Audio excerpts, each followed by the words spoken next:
Hello and welcome. We're at the SWIFT African Regional Conference in Accra in Ghana. I'm with Christabel Onyejekwe, who's from the Nigerian Interbank Settlement System.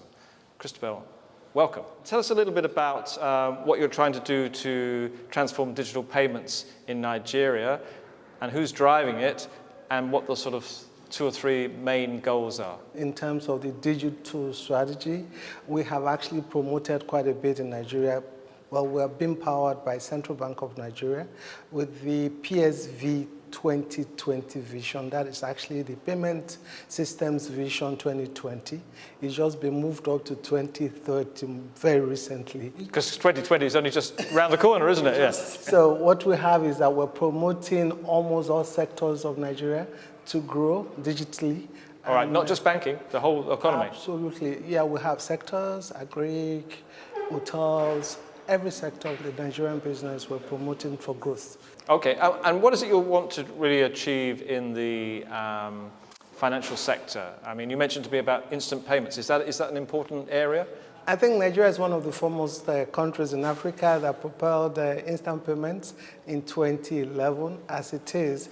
I mean, since the 2016, for instance, to date, it's been growing massively, doubling volumes every year. All right, and all the Nigerian banks are involved in that, are they? Oh, absolutely. All the Nigerian banks, and we have mobile payment operators. And of course, we're trying to include the fintechs right now. And I know another of the aims is to have a legal identifier, and it has a special name in Nigeria. So tell us a little bit about that. It's the bank verification number. It's a unique identifier for all Nigerians. Currently, we have about 38 million unique Nigerians that have captured their biometrics digitally.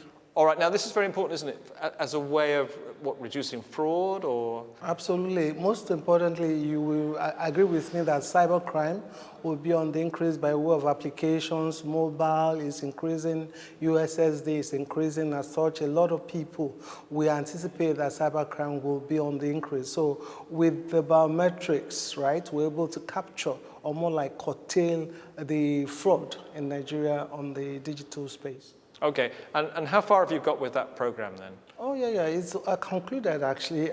It's like ongoing. It was actually promoted February 14, 2014. And today, currently I said we have like 38 million Nigerians.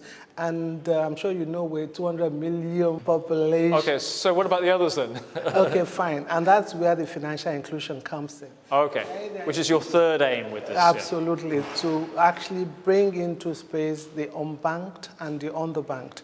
And we're hoping through the financial inclusion strategies, we can actually incorporate more Nigerians into the financial space. So you find that in the rural areas, they're not able to have, agencies where they can do transactions. So what we try to do with Central Bank is to promote 500,000 agents by the year 2020. That will help the banks also. All right, now a key part of this is presumably digital, because even if you don't have access to an agency, you probably have access to a mobile phone. Clearly so. We have a kind of digital strategy being supported by Bill and Melinda Gates Foundation in Nigeria. So it's actually, there's a roadmap towards that. And of course, the programs are going on in that regard.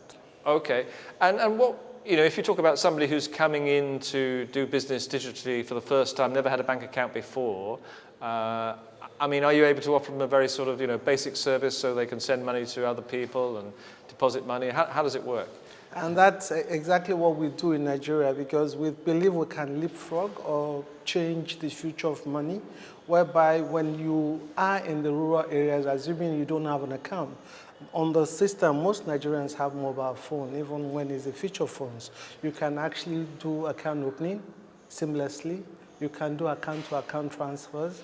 So we've actually enabled a lot of things on the mobile, and as such, it's helping most Nigerians. All right, and is some of this being rolled out, is it being rolled out by the banks or by new fintechs? Or, I mean, who are the players who are actually engaged in this? It's actually one of partnerships and collaboration. There's so much going on around that. Central Bank is propelling it. So you find that the banks are the ones at the pivotal. They are driving it, but fintechs too are partners, so they kind of become enablers, as the case may be, to promoting some of the solutions.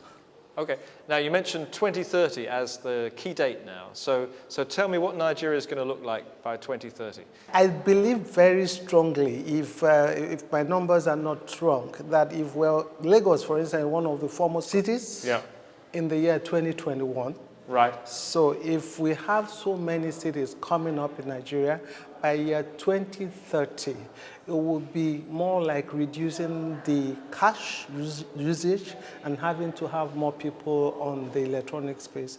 That will happen very, very fast in Nigeria. Okay. Yeah. Christabel, thank you very much for sharing your ideas. Thank you very Brian. much. I Have a great appreciate the conference. time. Thank you very much too.